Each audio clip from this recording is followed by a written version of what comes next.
नमस्कार दोस्तों। हम एनसीईआरटी पढ़ रहे थे कक्षा 7 और 7 का पहला अध्याय पढ़ रहे थे। उसमें एक क्लास ले ली थी हमने। आज हम दूसरी कक्षा पे बात करेंगे और पहले टॉपिक का ये दूसरा भाग रहेगा। मैं आपको याद करवा दूं, हमने इसको शुरुआत की थी यहाँ से, ठीक है, जिसमें आपके 7वीं का पहला टॉपिक है ये, और नई पुरानी शब्दावली, इतिहासकार और उनके स्रोत। ये 2 पॉइंट हमने लेक्चर फर्स्ट में कर लिए थे। आज हम इन चारों पे बात करके इस टॉपिक को खत्म करने का प्रयास करेंगे, ठीक है। उम्मीद कर रहा हूँ आपको ये एनसीईआरटी की सीरीज बड़ी अच्छी लग रही होगी। मैंने कंप्लीट एनसीईआरटी को कवर किया है, छोड़ा कुछ भी नहीं है उसमें, और जहाँ कहीं अपने इनपुट डालने थे वहाँ मैंने कुछ एक्स्ट्रा एडवांस फैक्ट भी डाले हैं ताकि आपका नॉलेज और साउंड होता रहे, ठीक है। तो बात शुरू करेंगे हम। ये सारी बातें हमारी पिछली कक्षा में हो चुकी थी, ठीक है। ये सारे पॉइंट कवर थे।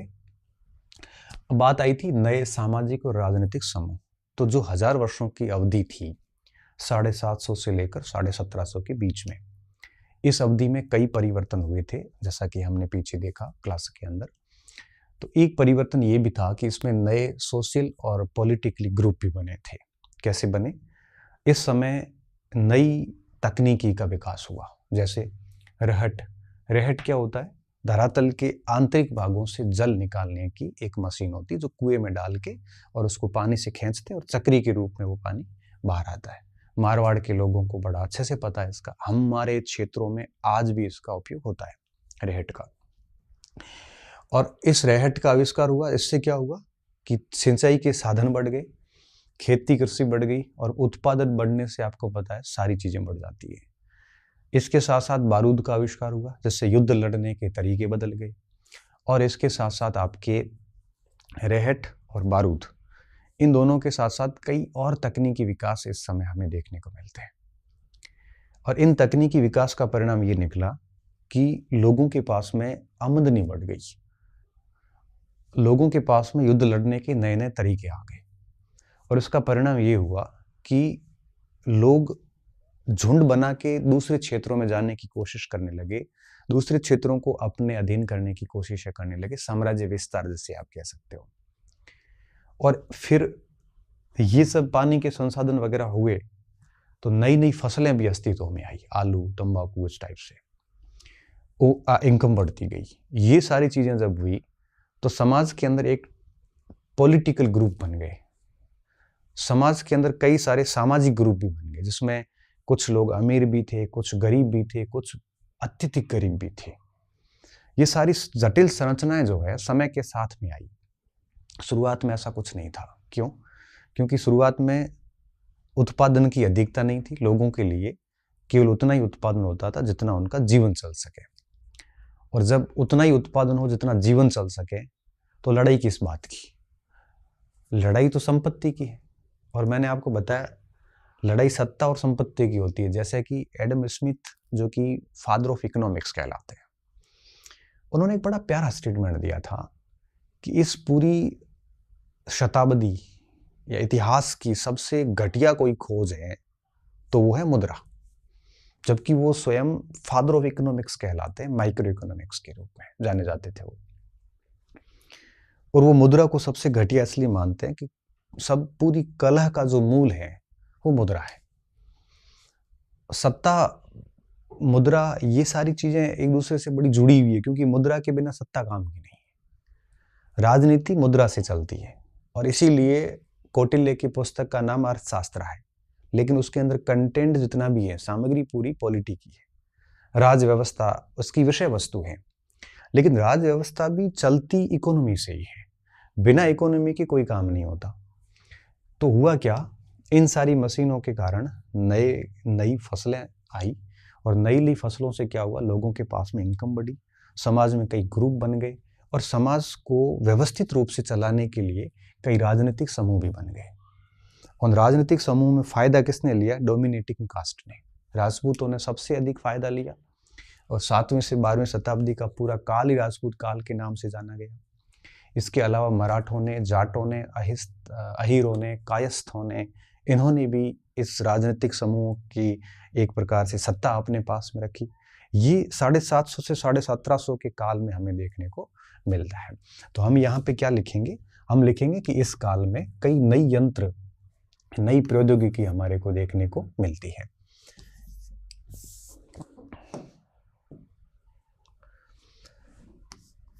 इस अवधि में अब 3 प्रौद्योगिकी स्पेशली थी। रहट थी जो आप देख रहे हो, और एक बारूद था, एक चरखा था सूत कातने का। तो ये तीनों की तीनों आप यूं समझ लीजिए कि व्यक्ति की आमदनी बढ़ाने और साम्राज्य विस्तार के लिए एक प्रकार से मोटिवेट करने वाले थे। बारूद युद्धों को लड़ने का तरीका बता रहा था, युद्धों को अच्छी तरीके से जीतने का तरीका बता रहा था।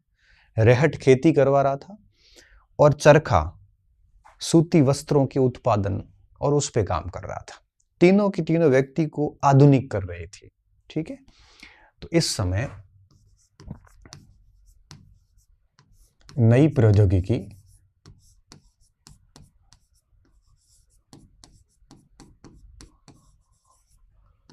जिसमें सिंचाई हेतु रहट,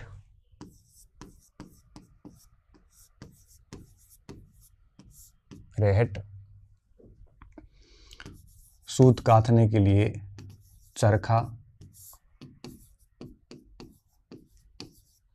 बारूद, नई प्रौद्योगिकी जिसमें रहट, चरखा और बारूद, तथा नई फसलों, नई इस जितनी फसलें थी काफी वाणिज्यिक फसलें थी। नई फसलों जैसे नई फसलों जिसमें आपके मिर्च, चाय, कॉफी, मिर्च, चाय, कॉफी, मक्का, आलू,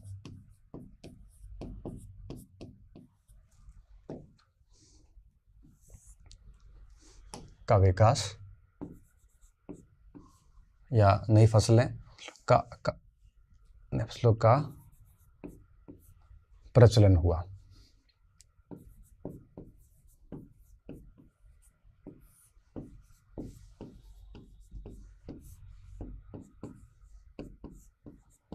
जिसके परिणाम स्वरूप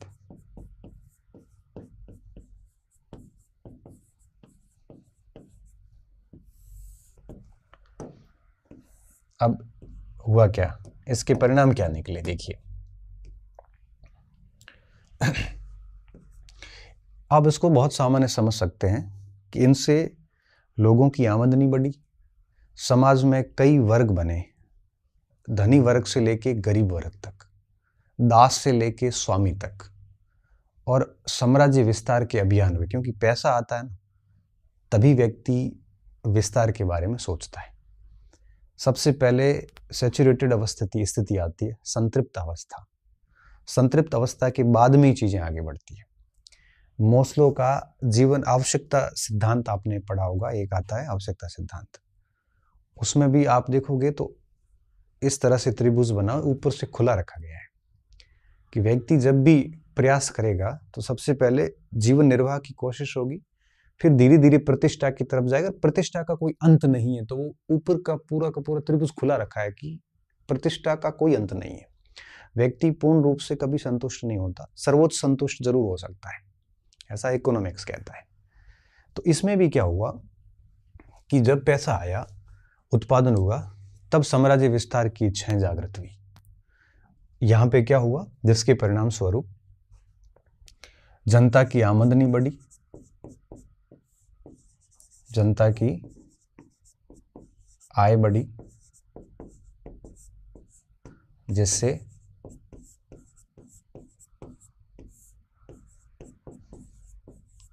जटिल सामाजिक संरचना बनी। जटिल सामाजिक संरचना, ठीक है, धनी से गरीब तक।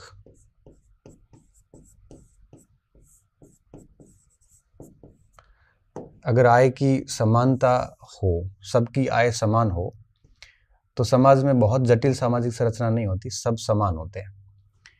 दूसरा क्या हुआ, साम्राज्य विस्तार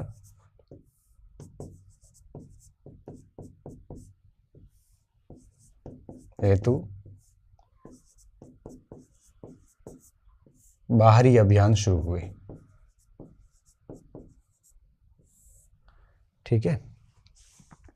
और नए राजनीतिक समूह आप यूं समझिए अस्तित्व में आए।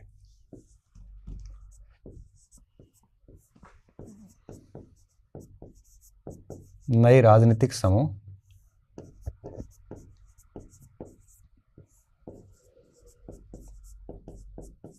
अस्तित्व में आए।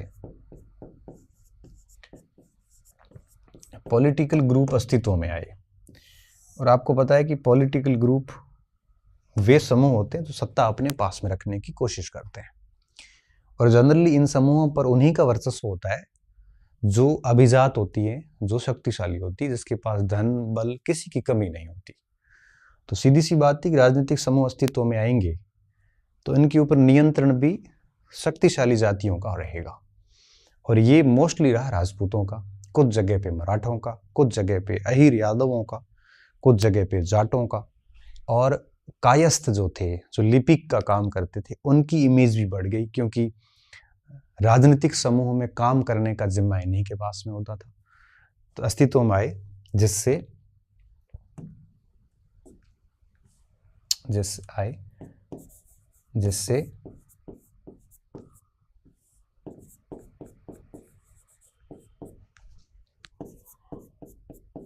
शक्तिशाली जातियों या वर्गों, जिसमें आपके राजपूत, मराठा, अहीर, जाट, कायस्थ तो लिपिक का काम करते थे, का वर्चस्व बढ़ा। और सबसे अधिक फायदा राजपूतों ने लिया। यही कारण था कि इस पूरे काल को राजपूत काल के नाम से जाना जाता है। वर्गों का उदय हुआ, वर्गों का वर्चस्व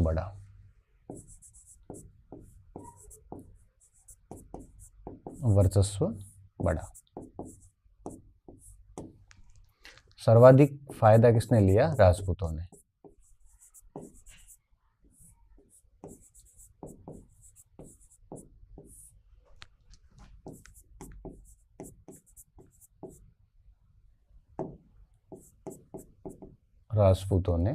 लिया।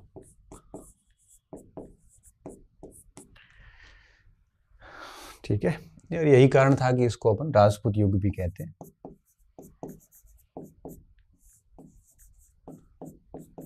जैसा कि ईश्वरी प्रसाद कहते हैं, ये जो पीरियड था ये state with in the state का पीरियड था, मतलब राज्यों के भीतर राज्यों का एक प्रकार से काल था। क्या लिखते हैं?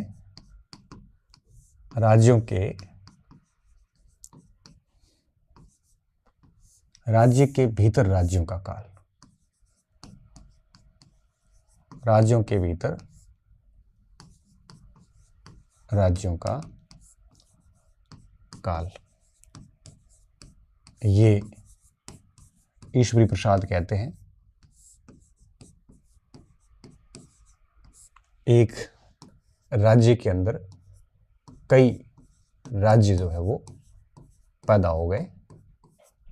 ठीक है, भारत को स्टेट माने तो इसके अंदर कई राज्य पैदा हो गए, जिसको अपन आगे और समझने वाले हैं। ठीक है, तो ये नए राजनीतिक और सामाजिक समूह पर हमारी बात थी। एनसीईआरटी का मैटर था ये। आप इसका स्क्रीनशॉट लीजिए और लिख लीजिए। इसको आगे बढ़ता हूँ। अब बात आती है क्षेत्र और साम्राज्य की। इस समय साम्राज्य बनाने के प्रयास शुरू हो गए। आप अगर इस मैप को देख पा रहे हैं तो इसके अंदर कुल 24 राज्यों के नाम लिखे हुए हैं जो मोहम्मद बिन तुगलक के अधीन थे। और यह जो 24 राज्यों के नाम हैं। ये नाम बताए हैं मिस्र के शिहाबुद्दीन उमरी की पुस्तक थी आपके, मैं इसको बोल्ड कर देता हूँ और आप इसको याद कर लेना, परीक्षक आजकल पूछ लेता है, ठीक है।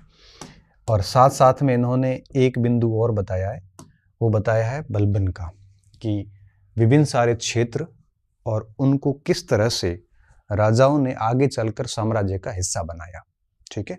उस समय कई सारे क्षेत्र थे। अब देखो, सिविस्तान सिंध के आगे के इलाके को बोलते थे। उच्च मुल्तान, ये पाकिस्तान में चले गए सारे के सारे। और कल्लानौर, लाहौर, समाना, सरस्वती, कोहराम, हांसी, ये सारा का सारा जो इलाका था, ये पहले स्वतंत्र क्षेत्र हुआ करते थे और धीरे धीरे बाहरी जो अभियान हुए, मैंने कहा राजाओं ने बाहर अभियान किए और इन अभियानों का परिणाम ये हुआ कि ये सारे क्षेत्र साम्राज्यों का हिस्सा बन गए। और ये क्षेत्र पहले कभी एक प्रकार से आज़ाद का रहते थे और इनके ऊपर कोई बाहरी शक्तियों का अधिकार नहीं था। और इस काल में बाहरी शक्तियों के अधिकार शुरू हो गए थे। बलबन को एक संस्कृत प्रशस्ति में गजनी से लेकर गौर प्रदेश और संपूर्ण दक्षिण भारत का मालिक बताया गया है।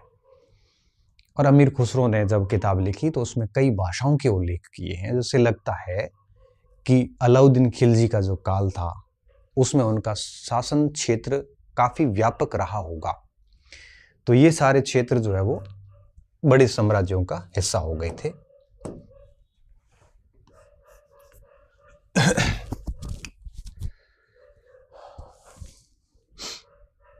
इस अवधि में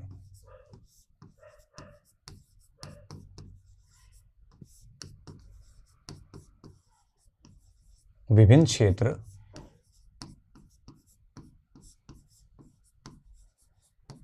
साम्राज्यों का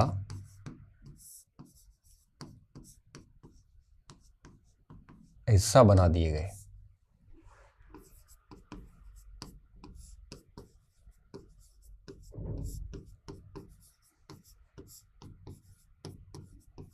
जैसे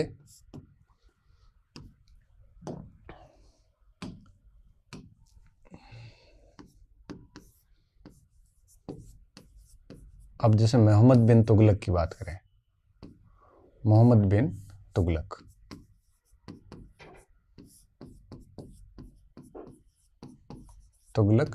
ने 24 प्रांतों को अपने साम्राज्य में मिलाया, अपने साम्राज्य में मिलाया, ठीक है। किसने? MBT ने, मोहम्मद बिन तुगलक ने। इस बात को कौन लिखता है? मसालिक, ये शिहाबुद्दीन उमरी ने लिखा है अपनी पुस्तक ये ममालिक अल अमसर में, ठीक है। ये किताब पूछ सकते हैं, 7वीं कक्षा में लिखी हुई है तो अपन लिख लेते हैं। शिहाबुद्दीन उमरी कृत, शिहाबुद्दीन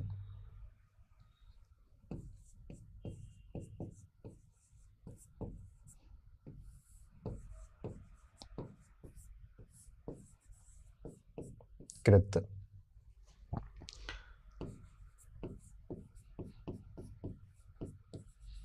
मसालिक उल अमसर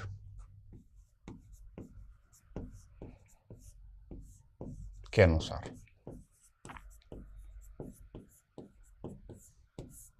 ठीक है। एक बात। दूसरी बात, एक संस्कृत प्रशस्ति में लिखा है कि बलबन ने अपना साम्राज्य विस्तार गोड़ प्रदेश बंगाल से लेकर, मतलब यहां से लेकर और गजनी तक और संपूर्ण दक्षिणी भारत उसके अधीन था। एक संस्कृत प्रशस्ति में ऐसी बात लिखी गई है, तो आप समझ सकते हो कितना व्यापक प्रसार बलबन ने किया होगा। बलबन गुलाम वंश का था और गुलाम वंश हम जब सल्तनत काल का आरंभिक दौर पढ़ते हैं तो कुतुबुद्दीन ऐबक, इल्तुतमिश और उसी की पीढ़ी का उसी प्रकार का जो शासक हुआ वो था बलबन। सल्तनत काल में बहुत डिटेल से पढ़ते हैं, यहाँ हमारी सीमाएं हैं कुछ, ठीक है। तो संस्कृत प्रशस्ति जो थी, जिसमें बलबन के बारे में क्या लिखा, बलबन के बारे में लिखा कि गौड़ से लेकर गजनी तक और संपूर्ण दक्षिणी भारत उसके अधीन था। एक संस्कृत प्रशस्ति के अनुसार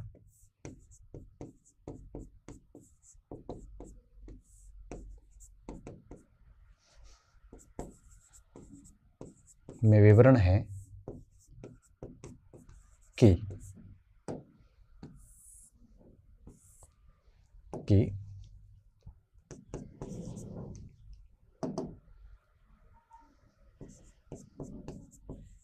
गौड़ प्रदेश से गजनी, गजनी कहाँ पे, अफगानिस्तान में, गजनी तक तथा, ये थोड़ा अधिक हो गया क्योंकि दक्षिणी भारत पर पहला अभियान ही आप यूँ समझ लीजिए कि व्यापक तौर पे बढ़िया अभियान जो है वो आपके खिलजियों ने किया था। तो खिलजियों ने किया है। अलाउद्दीन खिलजी पहला शासक माना जाता दिल्ली सल्तनत का जिसने विंध्याचल पार करके दक्षिण के दर्शन किए। सल्तनत का पहला वो शासक था। तो बलबन तो अलाउद्दीन खिलजी से बहुत पहले था, लगभग 20 साल पहले था। 20 तो क्या, हाँ 15 साल पहले था। तो तय बात थी कि उस समय तक दक्षिणी भारत बलबन कभी नहीं गया, मगर ऐसा संस्कृत प्रशस्ति ने अतिशयोक्तिपूर्ण तरीके से लिखा है। हालांकि उस प्रशस्ति की भी गलती नहीं होगी क्योंकि महाराष्ट्र विंध्याचल के ठीक ऊपर का एरिया उनके लिए दक्षिण भारत ही था। बाद में जैसे जैसे चीज़ों का पता चलता गया दक्षिणी भारत का विस्तार समझते गए और हम केरल तक पहुंचे। लेकिन शुरुआत में दक्षिणी भारत कहाँ मानते थे, गंगा यमुना के दक्षिण के हिस्से को दक्षिण भारत कह देते थे। विंध्याचल के दक्षिण का दक्षिण भारत तो हम अब कहते हैं, उस समय नहीं था। तक संपूर्ण गजनी से गौड़ से गजनी तक तथा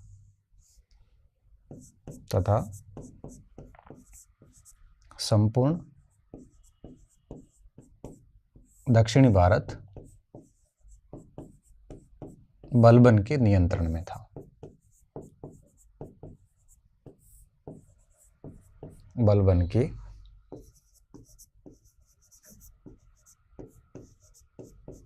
अधीन था, ठीक है।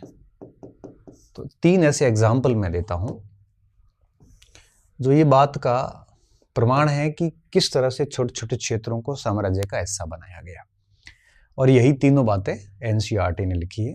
तीसरा जो है वो आपकी खुसरो ने, अमीर खुसरो ने वैसे तो 8 शासकों का काल देखा था, लेकिन उसका मेन हिस्सा जो है वो 1318 में प्रकाशित हुआ।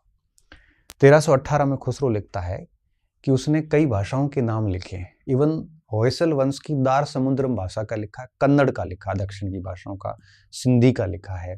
तो इन भाषाओं के बेस पे ऐसा लगता है कि 1318 तक सल्तनत के शासक दक्षिणी भारत तक फैल गए थे, वहां तक पहुंच गए थे।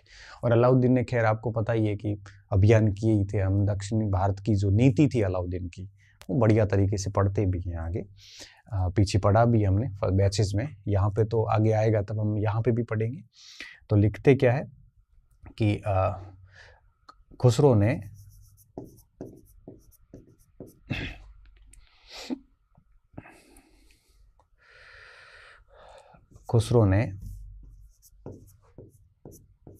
1318 में विभिन्न भाषाओं का विवरण दिया।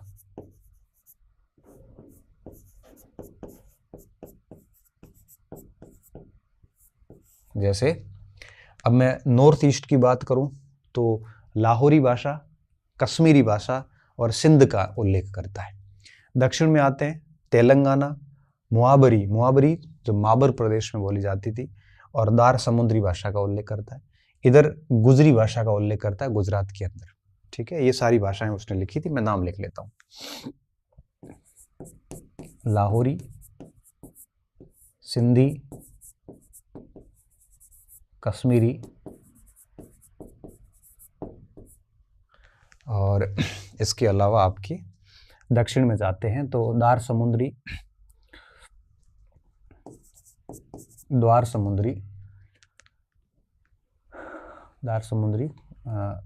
कर्नाटक में आ जाएगा, साउथ कर्नाटक। तेलंगानी,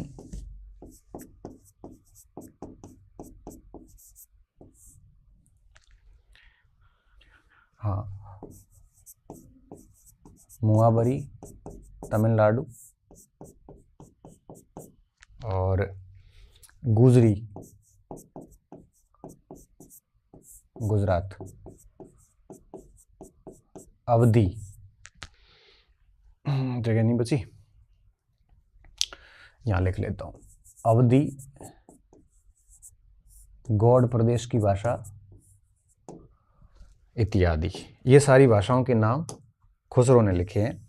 इससे ये अंदाजा होता है कि ये क्षेत्र जो है ये सल्तनत के अधीन हो चुके थे, साम्राज्य का हिस्सा बना दिए गए थे, और ये सच में ही बनाए दिए गए थे। अलाउद्दीन के अभियानों के बारे में अगर आप जानते हो तो आपको पता होगा कि ये वाकई में ये क्षेत्र इनके अधीन हो चुके थे। ये 3 बातें आप याद रखना।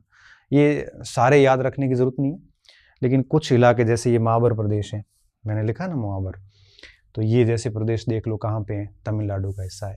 बस थोड़ा सा मैप देख लेना कि कौन सा क्षेत्र कहाँ पे अवस्थित है, तो थोड़ा इतिहास का हिस्टोरिकल नॉलेज हो जाता है। और आपको मैं बता दूं, आईएएस का जो मेंस होता है, आईएएस मेंस के अंदर हिस्ट्री का जो ऑप्शनल आता है उसमें पहला प्रश्न यही आता है, पहले से इसके नाम आते हैं और आपको मैप में उसको दर्शाना होता है और फिर उसके नीचे टिप्पणी डालनी होती है। ऐसा प्रश्न पहले जो मैंने मेंस दिया था सिविल का, तब 100 नंबर के प्रश्न ऐसे आते थे, 50-50 के 2 प्रश्न आए थे, बड़े बड़े पहले आते थे। अब मेरे हिसाब से थोड़ा कम कर दिया, मगर आता ज़रूर है, अभी भी आता है।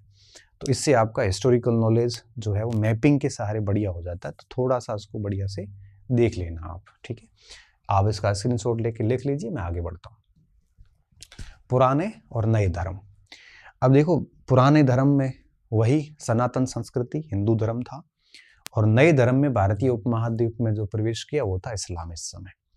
इस समय इस्लाम के आक्रमण हुए थे। मैंने नेट के बैच में आपको पढ़ाया भी था, भारत में इस्लाम के आक्रमण। उसमें मैंने तुर्क आक्रमण, अरब आक्रमण और आपके बाकी के अफगान आक्रमण तीनों को पढ़ाया था, क्योंकि सबसे पहले अरबी क्षेत्रों के साथ हमारा संपर्क हुआ, फिर अफगानियों इसके तुर्कों के आक्रमण हुए, फिर अफगानियों के आक्रमण हुए, तो मुसलमानों के आक्रमण वगैरह होते। ये सिलसिला जो है वो 7वीं शताब्दी से शुरू हो चुका था।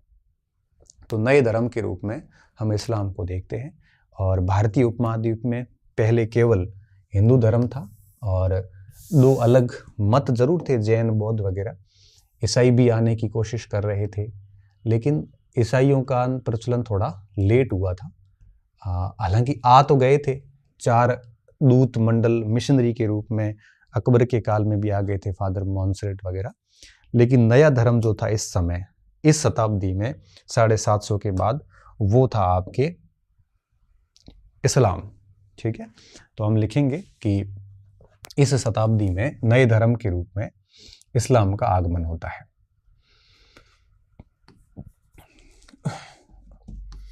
इस समय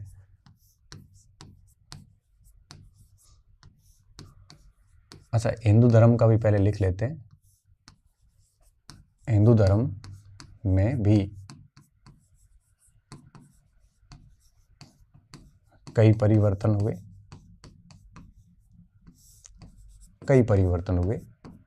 क्योंकि इस समय इस्लाम के आगमन और इसके कारण क्या हो रहा था कि समाज का एक हिस्सा जो है वो जा रहा था दूसरी तरफ, दूसरे धर्मों की तरफ। और आपको पता है कि हिंदू धर्म में सुधार की बेहद आवश्यकताएं थी। तो इस समय भक्ति आंदोलन देखने को मिलता है, जो आगे के पाठ में है हमारे।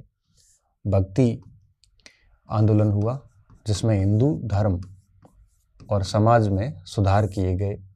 भक्ति को थोड़ा सा, धर्म को थोड़ा सा सरल करने की कोशिश की गई। साथ में हालांकि ब्राह्मणों का महत्व और बढ़ गया था।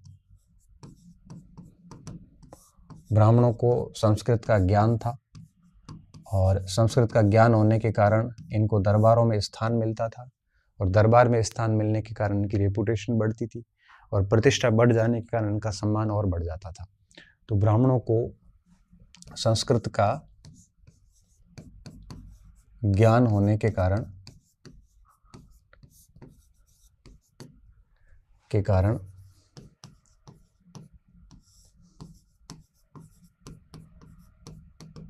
दरबारों में स्थान मिला।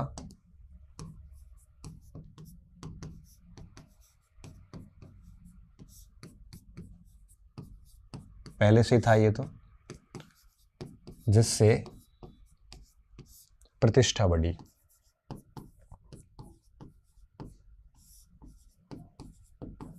ठीक है, तो हिंदू धर्म में भी कई सारी चीजें जो है इस समय चेंज हुई थी, कई सारी चीजें अच्छी हुई थी यहाँ पे, जिसमें भक्ति का जो मार्ग था वो थोड़ा आसान किया गया और ये कहा गया कि भाई एक व्यक्ति स्वयं से भक्ति करके भी ईश्वर को प्राप्त कर सकता है। तो थोड़ा सा कर्म मार्ग से भक्ति मार्ग की ओर चीजें बढ़ी और चीजें थोड़ी सी आसान हुई, ऐसा आप कह सकते हैं। ठीक है, और दूसरा जो चीजें हुई वो था आपके इस समय इस्लाम का आगमन हुआ। इस समय नए धर्म के रूप में, ये आगे पूरा पाठ है एक, अपने 7वीं कक्षा में है, उसमें हम भक्ति और सूफी को बढ़िया से समझेंगे। नए धर्म के रूप में इस्लाम का आगमन हुआ।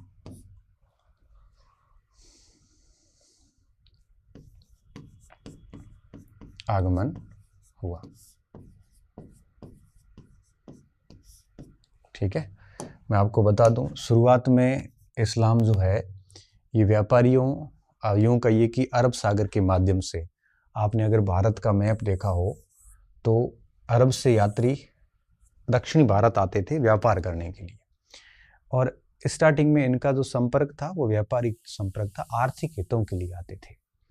बाद में पहला आक्रमण अरबों का 712 ईस्वी में मोहम्मद बिन कासिम के द्वारा किया गया था।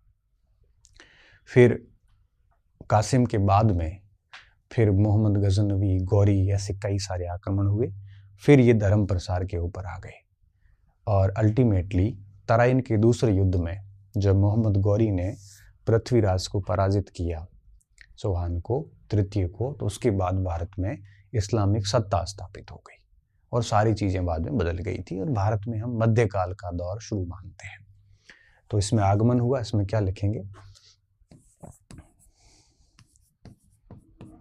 अरबों का भारत में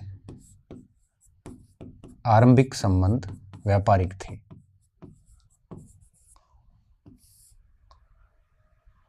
आरंभिक संबंध कैसे थे? व्यापारिक थे। व्यापारिक व आर्थिक थे। आर्थिक थे। ठीक है, और बाद में धन की लिप्सा और धर्म प्रसार के हेतु भारत पर इन्होंने कई सारे आक्रमण किए। कालांतर में धर्म व धन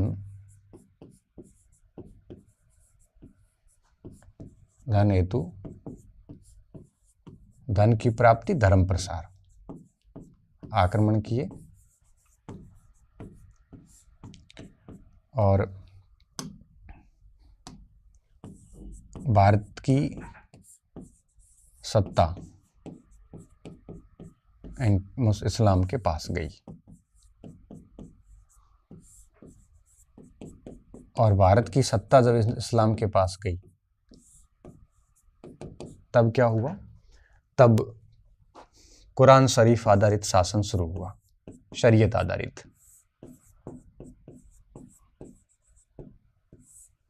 कुरान शरीफ आधारित शासन शुरू हुआ। ठीक है, शरीयत तरीकतन हम पढ़ते हैं बहुत। और क्या हुआ? और इसमें भी 2 शाखाएं थी, शिया शाखा और सुन्नी शाखा। ठीक है, तो शिया और सुन्नी जो है वो इस्लाम में भी हिंदू धर्म की तरह ही विभाजन माना गया है। शिया थे जो पैगंबर साहब के जो दामाद थे अली, उनको सर्वे सर्वा मानते थे और सुन्नी जो है वो खलीफा को सर्वे सर्वा मानते थे। सामान्य शब्दों में मैं अंतर कर रहा हूँ। तो शिया ये पैगंबर मोहम्मद के, प्रोफेट के जो दामाद थे, अली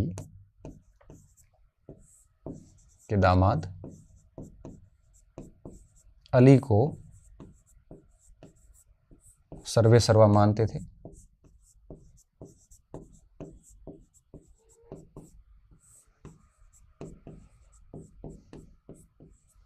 शिया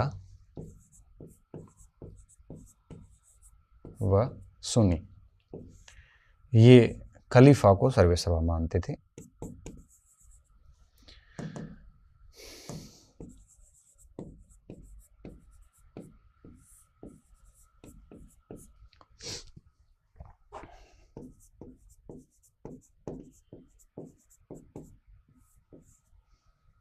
इनके वर्ग थे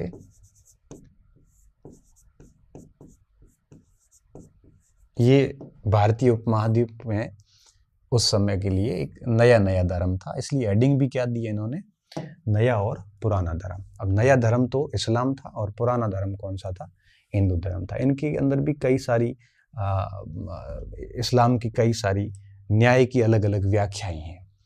तो भारत में हनफी और सफी व्याख्याएं प्रचलित हैं। न्याय की हनफी व सफी व्याख्याएं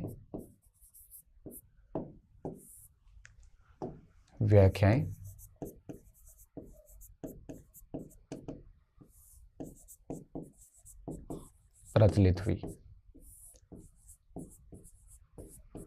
ये एक भी बात मैंने मेरी ऐड नहीं करी है, जो कुछ कक्षा 7 की पाठ्य पुस्तक में था उसी को ब्रीफ करके और आप तक पहुंचाने का कार्य किया है। तो इसको आप छोड़ना कुछ भी मत, ठीक है। बस एक लाइन मैंने मेरी ऐड की है कि अरबों का भारत में आरंभिक संबंध व्यापारिक और आर्थिक थे, बाकी सब कुछ इनका है, ठीक है। पुराने और नए धर्म, ये आप स्क्रीनशॉट लेके लिख लीजिए। अब अपन टॉपिक के अंत में आ गए, समय और इतिहास के कालखंडों पे विचार।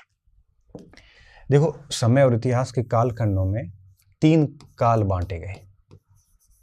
सबसे पहले कौन सा काल तय किया, प्राचीन काल। और प्राचीन काल के अंदर हमने किसका अध्ययन किया, प्राचीन काल में शिकारी, संग्रहणकर्ता और प्राचीन टाइम की कृषि, इस टाइप की व्यवस्थाओं का अध्ययन किया जो हमारा अतीत पार्ट फर्स्ट में पढ़े हैं।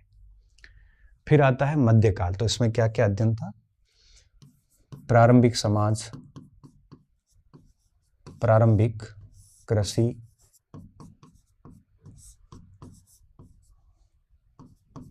संग्राहक, पाषाण संस्कृति, ये चीजें आपको पता है प्राचीन में हम क्या क्या पढ़ते हैं। उसके बाद में दूसरा जो काल आया वो आया मध्यकाल।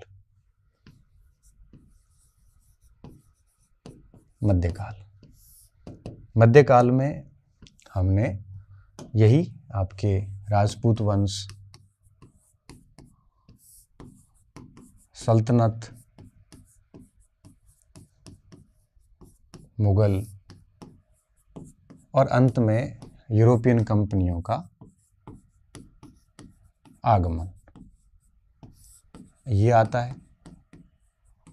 फिर तीसरा आया आधुनिक काल। कौन सा, आधुनिक काल।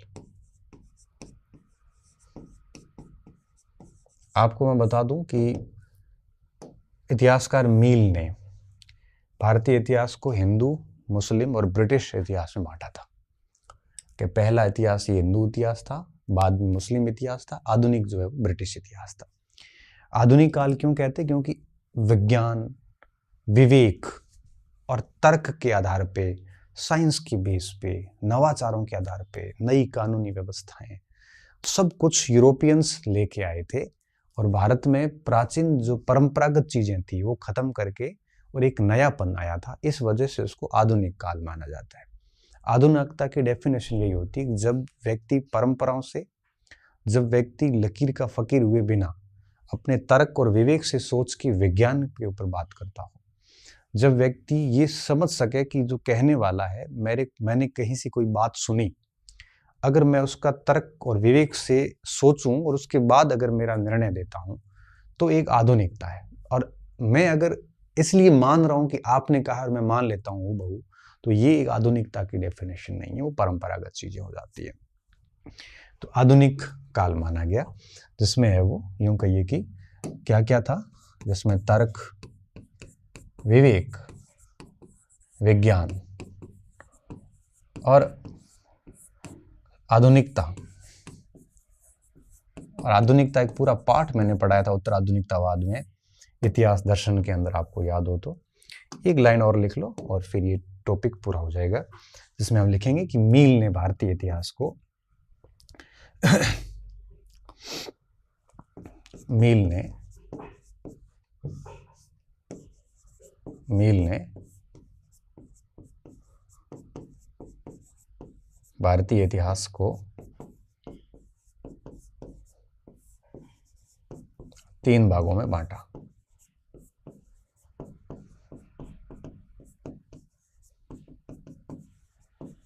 बस सांप्रदायिकता फैलानी थी और इनका कोई मकसद नहीं था।